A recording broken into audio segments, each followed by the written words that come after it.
Oh my goodness, as soon as I try to start things.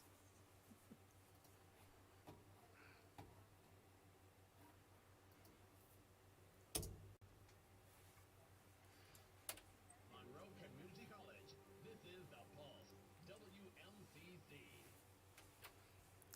Hello and welcome to WMCC's first conversation with the president of MCC. Today you are listening to Jason Sager here, and I am speaking with Dr. Deanna Burt-Nanna, the president of MCC, and I also have Michaela Schramm from Monroe Doctrine here as well, who will also be joining us with some questions. But today is mostly about you students, so if you have any questions while you're listening to this stream, call us at 292-2599 and we will get you on the air here.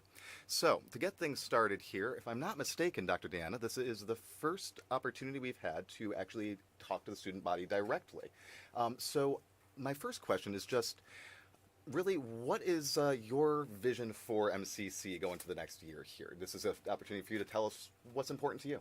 Well, thank you so much for having me, and it's always my privilege to be able to spend time talking to any of the members of our learning community, and I hope by now you all know how excited I get about students, so it's easy to be in a space where I have an opportunity to engage with students. It draws on the strength of that. If you haven't already heard about Vision 2027, that is our strategic plan, and students, you had input into that plan. As well as did 200 other individuals from throughout our community that gave us input, our faculty, our staff, our employees.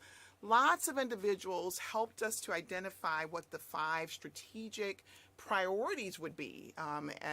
And in no particular order, we're paying attention to making sure that we work together as one, and that we also have diversity, equity, and inclusion and belongingness as a priority for our college, as well as enrollment being reimagined and strengthening partnerships and a host of other things, all centered on making sure that our students are successful.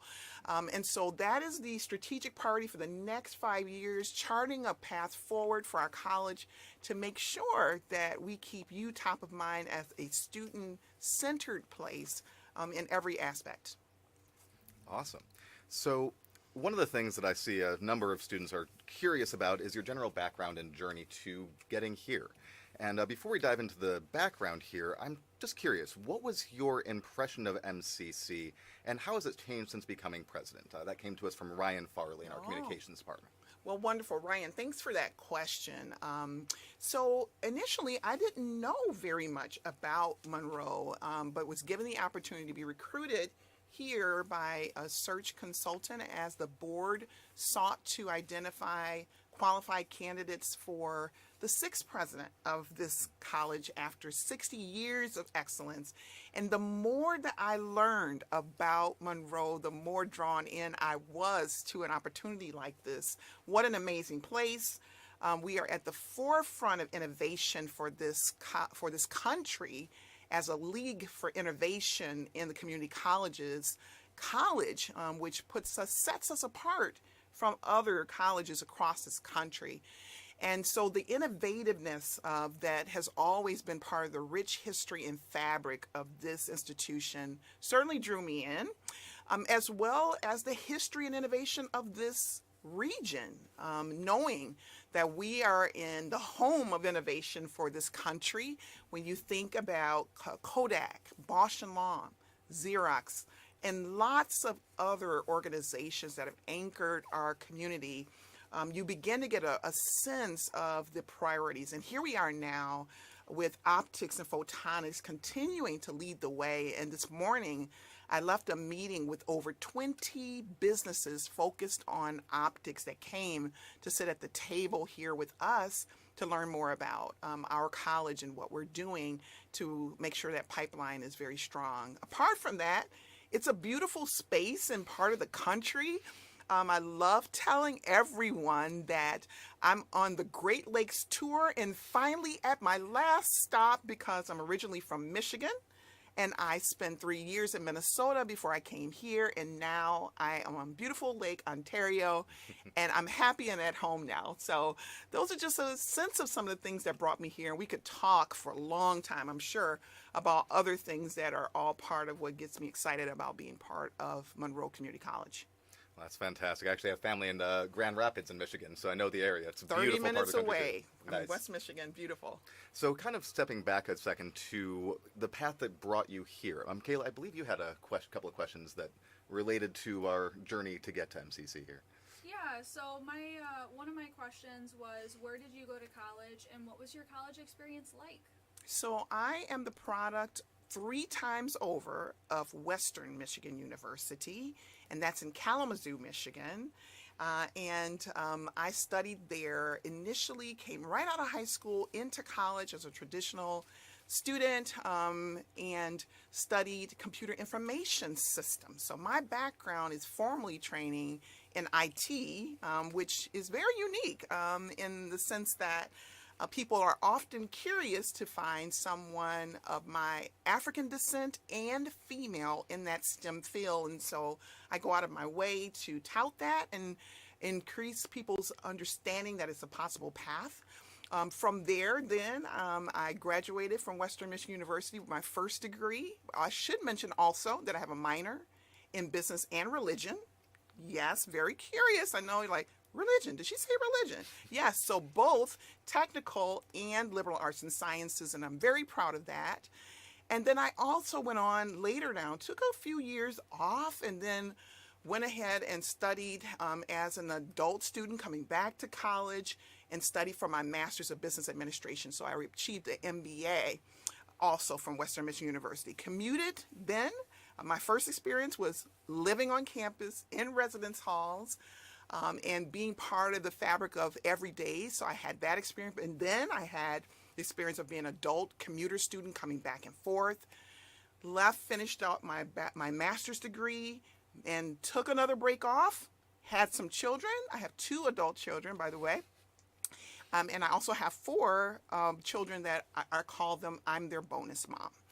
And so my other daughters are in Nigeria. And so people often find that to be kind of curious. I thought I'd just slip that in there somewhere, that I have a blended family and 4 of my 6 children are Nigerians. And so my college experience was really twofold. It was the traditional experience of being on a campus, a residential campus, and living there, and having all those experiences and participating in different types of extracurricular activities. I'd like to sing, so I was part of the choir there.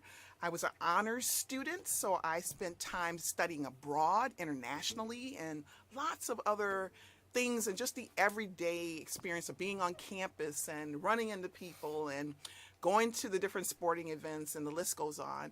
And then a few years later, after graduating, coming back as a non-traditional student and having the experience of navigating life, a full-time job, by that time a spouse, and having to understand how to prioritize my time while I was studying, the sacrifices that come with that.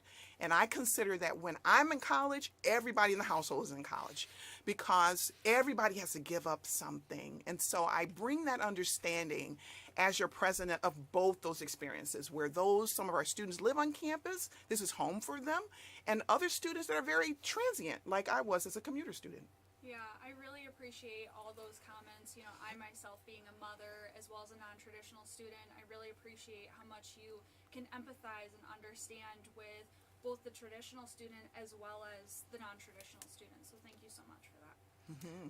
And I actually have a couple of student questions here that follow up closely on a couple of things you mentioned there. So first I'm going to take Matt Storm's question here. VCO2, whatever that major is. I'm not positive what program that is. But first there is, what advice can you give a young person that is trying to overcome their circumstances, such as racism, sexism, poverty, or religious discrimination? Oh, wow. Well, I've had those lived experiences, Matt, in different places throughout my life. And they even show up sometimes now as the president. So I don't think this is just a student experience. It's a lived experience that are very real. for not only for people of color, but for any type of marginalized groups. And that includes my friends and colleagues and families that identify in various different ways. And, my advice to you is really about understanding who you are and leaning into what you believe is right and being flat-footed about that. I don't expect that people will get me, understand everything about me. I don't even aspire to spend a lot of time trying to always win someone over that just doesn't want to understand me, or that has an opinion that is just kind of like cemently opposed to what I firmly believe. So my first advice is really about knowing who you are, what you value, and what value you bring to any space that you're in. And that we should always aspire to strengthen and build up the spaces that we're in, whether it's in this cozy room that I'm in right now, which most of you can't see, with us 7 people sweating together. But, I'm trying to be positive, even in this situation. Or if I'm in a situation of where I'm out in the community and I'm with people that are in a public space, like a grocery store or anywhere, a concert, you name it, or in my place of worship. We should always bring positivity to any situation. So versus thinking about my overcoming is part of being exactly the opposite of what the oppressor is trying to impose upon me. So if you lean into taking the full force of all the positive things about yourself and just putting that on full display wherever you possibly can, I hope that helps you to find strength in what is really some difficult situations we all find ourselves in. Fantastic. And I've got a question here from Ayomide Adenai, I hope I pronounced that correctly, which is very specifically, are there any hurdles that you encountered because you are a woman, especially a Black woman? I wish I could tell you no, but the answer is absolutely yes. And I want to give a specific example of that that's tied to the academic environment. Okay, so I mentioned earlier that I'm formally trained in STEM, science, technology, engineering, mathematics. You don't typically see many females in that field, and they certainly aren't the shade of melanin that I am, if you do encounter them. And so formally trained, always been a committed and high-performing individual in terms of working hard in school and trying to get good grades. Graduated, and I mentioned that I then went on and was given some amazing opportunities after I graduated from college with my undergraduate degree. And among those opportunities were to get in the classroom and to teach. Okay, my first opportunity in the classroom teaching, I was adjunct faculty at a community college in Michigan. But then later on, I loved it so much that I found my path full-time faculty, department chair, teaching technology, and not just, computer science or learning about how to turn on a computer, which many people need those types of trainings, and I'm proud to be able to have helped many of them. But I was teaching things like networking technology. I was at that time, Novell certified instructor, Cisco certified instructor, things that again, you're looking at an individual like myself and saying, is that a Black woman, and why would she be knowing how to teach those types of things? I would sit in my classrooms after preparing, as most faculty are always working really hard to put a lot of prep work in to making our students' experience amazing, and our faculty do that every day. And I'd walk into the classroom, and the students would kind of be chatting on the first day of school and kind of getting together, and most of my students were white males. It's kind of technology, and I just mentioned that there's underrepresentation from people of color, and that was no different in the student space also. And when I would walk in the room and walk up to the front of the classroom, all of a sudden you see their eyes, and they kind of like sit back in their chair like, is this a joke? Like, she can't be the teacher, I'm in a networking tech. What could she possibly teach me about networking? Lady, I know everything. I should probably be up there if they're going to let her teach. And I opened my mouth, and we go into the first lesson, and I kind of did exactly what I told the previous student to do, just kind of like talk to the hand. I'm about to get up here and really focus on what I know, and I can show you better than I can tell you. And it took about 2 weeks in that class session, and the whole mood changed. But those first couple of weeks were a bit of me overcoming that they're not used to seeing somebody that looks like me. But using that as an opportunity to expand and broaden people's perspectives about who belongs in the faculty ranks and who holds excellence across this country and in my community. And many of those students today, I still have them reaching out to me through LinkedIn, and that was decades ago. They now understood that this was a person that had excellence and was willing to share it with me, and I just loved on them, and I didn't care what they looked like or thought, and we just kind of put that behind us after a while.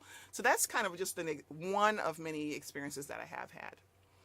Well, I want to take one more detour on this very important subject of, this is very much in the diversity, equity, and inclusion category that's so important to us here. And Michaela, I know you had another question for us on the subject here. Yeah, so I have a question from a student named Brittany Lawson.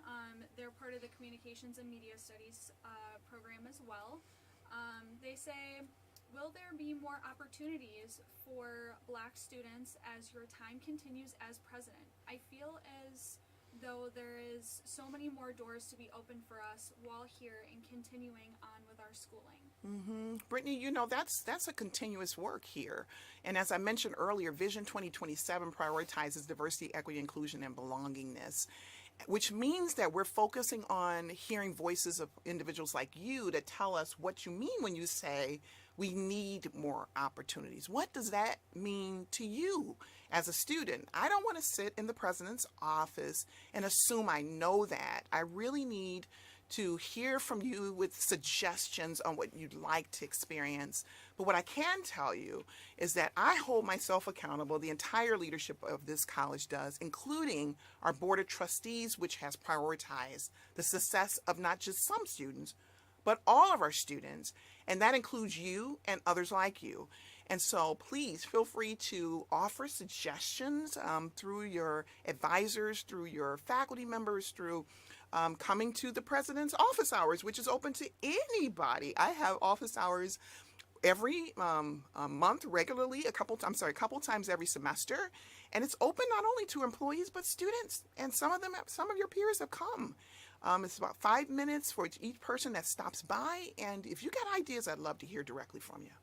Thank you so much for sharing that. I appreciate it. Fantastic. So before we detour onto another topic here, I wanted to remind everyone that's listening that you are listening to WMCC, your college radio station, and you can call in to ask a question of the president yourself by calling us at 292-2599. That's 292-2599. So for our next segment here, I want to take a step back to your background a little bit again and ask you, what made you originally want to get into working in an education setting? That's a question coming to us from Erica over in the biology department. Well, I didn't pursue a path in education, but I don't know why I thought that I probably wouldn't land here, because I grew up in a household where education was always a priority. And I understand that that's not the experience of many of our students who are first generation and seeking to find an opportunity to create a new pathway for yourself. But for me, my mom was actually my kindergarten and preschool teacher's aide. At that time, they had aides that were in the classroom, and they weren't paraprofessionals. They were teacher's aides, in addition to anyone that was paraprofessionals. And my mother was my teacher's aide when I was in school. And she also went on to be trained formally in education. My father was an x-ray technician, but he also was a veteran, and but a lover of progress for all people. And so he invested his time in academics to be a part of the school board. And that is where his passions and commitment to education would show up. And I think through their lived experiences, they were also able to see that they could be part of progress through the various ways that they invested in education. I then, when given the opportunity to teach a lone class on a Saturday morning, computer literacy as an adjunct faculty member at a community college, found my passion. It was something that felt so natural to me. It also felt very inspiring and purposeful. And so it gave me an inspiration. And I always said, when I retire, I'm going to do this full time. Well, as you can see, I have not yet retired, but I've committed to doing this full time. I've committed to doing it full time because I eventually became full-time faculty member in an educational setting, and then later an administrator for the last couple decades. Fantastic. So that actually brings me directly to my next question here. What made you want to take this position here at MCC? Yes, that kind of circles back to an earlier question that we were asked, because I was, one, given an opportunity to be recruited and nominated by someone that thought I'd be good at it. And after I began to look at both the opportunities and the challenges that we had, it felt naturally something that could leverage my skill sets and where I could have impact. Oftentimes, I think, many individuals do seek out jobs. It doesn't matter if it's a president of a college or any job. We all need to live. So you're thinking about having an opportunity to, someplace that's gainful for you. But for me, it was really about aligning myself with an institution where my strengths and my commitment and my passion could show up for diversity, equity, and belongingness, for where technology and innovation was in the fabric of an organization, where excellence already existed before I came, and there would be something to hook my efforts and passion for excellence onto. I found that here. Excellence is everywhere at this institution. Your faculty members care about you. They're competent. They invest in making sure that they stay abreast of things that you need to know. Their relationships are being built with our students in mind. They care about you. Are we all perfect? Absolutely not. There's things that we learn along the way. But I can assure you, not only your faculty, but the staff all over this institution, from everyone that serves this institution, including the pride that people take in even the grounds. I walked out today and I said, the flowers are out. Just simple things of pride that people take time to care about, keeping things looking in a certain way. So when you think about all of those things, both that it aligned with my disciplinary aspirations, that my social commitment to this country was a place that I could demonstrate that, and the excellence that exists here, it became a natural fit. That's fantastic. I just wanted to quickly thank Chris Eccles in the Communication and Media Department on our journalism track for that question. And Michaela, you got a follow-up there?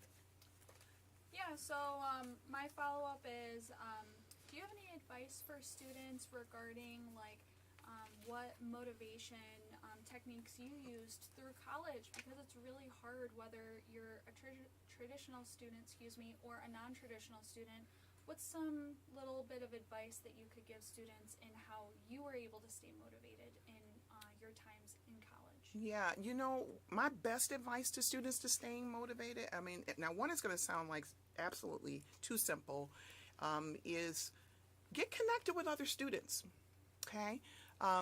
Getting connected with your institution, getting connected with us, our college, getting connected with our student clubs, getting in community with those that are here. And it's kind of more difficult in a community college setting where if you're not living on campus, which the majority of our students do not, to establish those connections. But I know that even organizations like those that are represented here today in this interview process go out of their way to try to find ways. I sat with the student leaders 2 days ago, along with our chancellor, was on campus, and listened to them and the ways that they're trying to create community. There's activities, there's events, there's sports.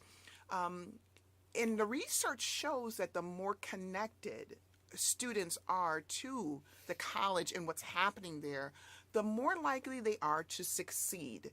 And for students that are able to live on campus, they're going even the extra mile in creating programming in our residence halls and other places. Because I've had cookies with the president and lots of my cookie didn't look very well, by the way. I'll just go on the record and admit, I have not mastered cookie decorating, but I just, give it the best that I got and sit there and we have fun. But we don't just decorate cookies together. Then I sit down and interact with the students that are in that space. And so I listen to you all, and I take away from those conversations what's able to be helpful. So really trying to make sure that as best you can, get connected with what's happening on campus. If you don't know how to get connected, I hope that you'll stop by the Trip 411 on your way on the second floor of Building 1. Just say, I don't know how to get connected, and they'll direct you to the right people. We just want to be able to create that, and that helps with motivation. And then, if you will tolerate, the mom in me also says, please get enough sleep. You all are about to go into final exams, and sleep is really, really important. Sleep induces stress. Okay, I'll stop now. But I just, I couldn't resist making sure that we take care of our wellness, mental health, physical health, emotional health, the holistic health of our students. So that's my little tidbit. Yeah, thank you so much. Yeah, I know firsthand how much of an impact it's had on me joining clubs, organizations here, and how much it's motivated me. So, yeah, I think that's great advice. Thanks. Yeah, I can second that. I can absolutely attribute my success here at MCC to the organizations I've gotten involved with while I'm here. And on the note of taking care of ourselves, we're going to take a short break here. We'll be back within about 5 minutes here. If you do want to call in, feel free to do so, even if we are on break here, and we will get you on the air as soon as we come back. The number for that, again, is 292-2599. So give us a call at 292-2599 if you'd like to get your question on the air with our president, Dr. Deanna Burt-Nanna.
Okay, and we are back.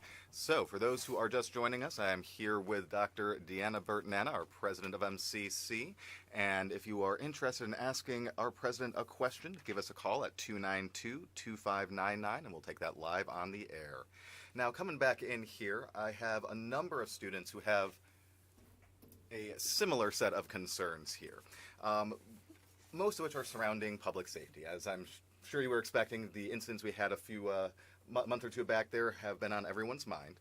And we've got students, let's see here, we have Crystal Adderman, as well as Jerry Jennings, that are asking about what we are looking to do to improve campus safety and improve our communication on those issues.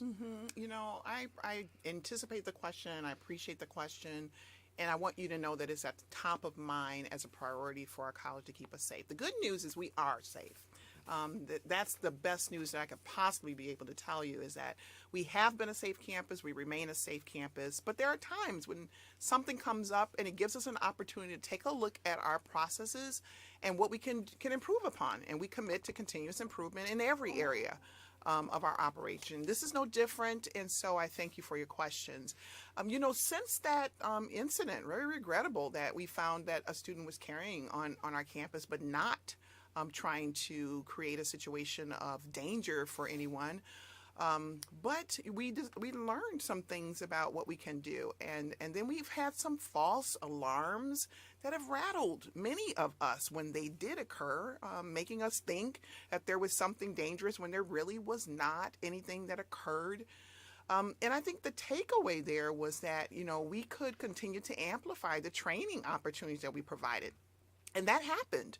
I'm hopeful that you and other students participated in the many ways that our public safety department, our reputable, committed, dedicated, fast-moving, tremendous public safety department has responded to this. They've hosted some various different types of training opportunities, as well as open forums with our students to say, tell us your questions, let us answer them, and have been reassuring to our students to let them know that we were doing the right things. We followed our protocols in both situations. And the other good news is that we have such close collaboration with the area police departments that they were on it. And so we are grateful to Brighton and others that in these incidents, they were right there with us to address what was occurring in partnership with our public safety department. But it's inescapable, you know, that this would be top of mind to individuals, because we're all concerned about what's happening throughout our community, and we're hearing it way too much and seeing it way too much of where safety has been compromised in other places, but not on our campus.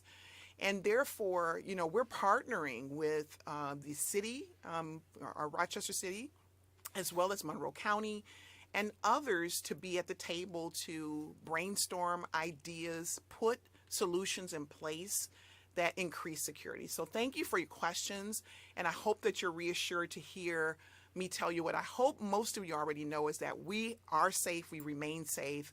This is a safe place to be. Fantastic. And one of the things you touched on there that I would just like a quick moment more on is if a student would like to know more about what the protocols are to keep them safe, or what they can do to keep themselves safe in a crisis situation, where can they go to learn more about that?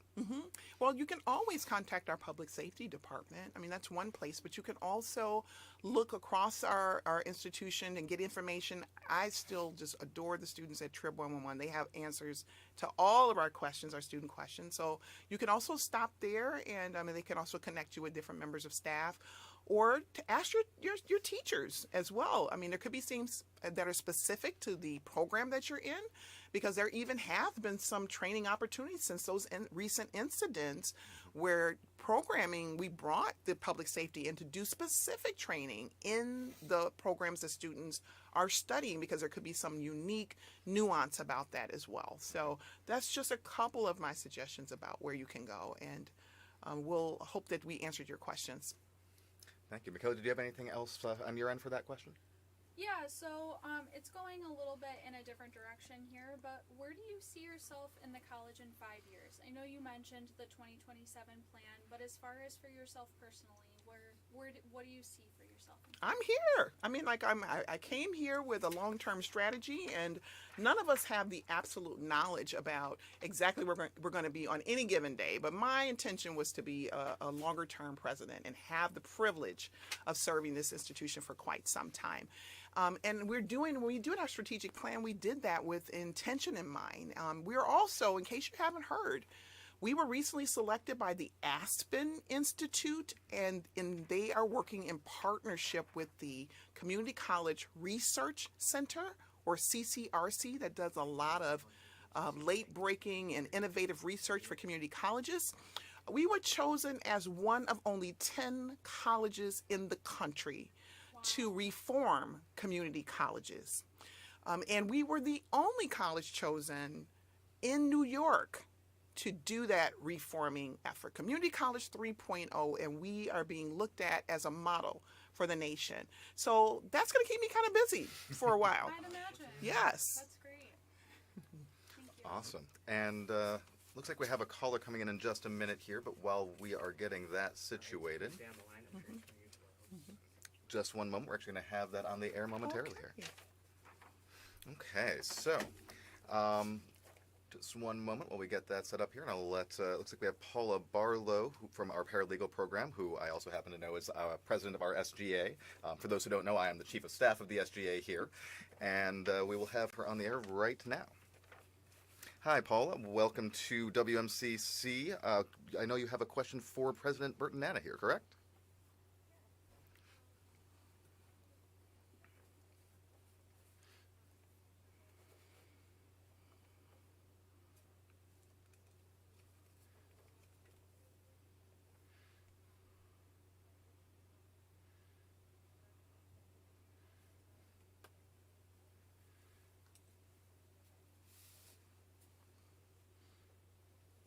Paula, thanks so much for that question. You know, there's a movement across the country where some community colleges have been approved to offer four-year degrees, but that has not yet been approved in the state of New York or within SUNY. And so we are not given that option at this time to be able to offer four-year degrees, but there's plenty of interest.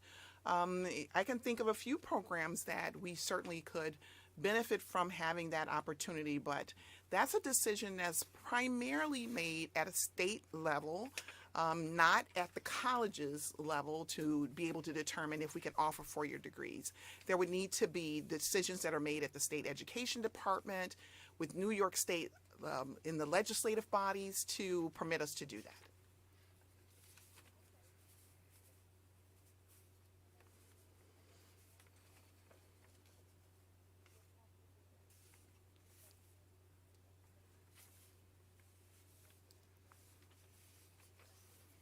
I think that our colleges would appreciate having the advocacy of our students as partners along with us to identify opening doors to be able to offer some four-year degrees. So go for it. And for those... Thank you, Paula. Thank you, Paula. And just for those who are watching in on our live stream, the question there was if we're able to offer four-year degrees. And the follow-up was just confirming that the next step is going to be to advocate to SUNY for that. So, a couple of last questions here. I know we're short on time. You have to get out of here, I believe, at 4 o'clock, correct? So, I think our most important question we have up next is, do you have any good book recommendations for a summer read? Oh, my goodness. Well, if you missed my inauguration, everyone knows how much I love science fiction. I'm a Marvel fan, but we won't go into that. You asked me about books. But James Rollins is my favorite author of all time, and it is a lot of sci-fi, but there is a lot of things about his writings that tie into culture, history, everything from anthropology to biology, you name it. It sounds like an eclectic group, but if you pick up a piece of his writing, I would encourage you to read his Sigma Force series. And I've read every book in the Sigma Force series at least once. Now he's writing a new series called Moonfall, Moonfall, and I just started reading the first one in there. I think it's called Star Crowned or something like that. And I just downloaded the second one in that series. So I'm just getting started cracking that book open.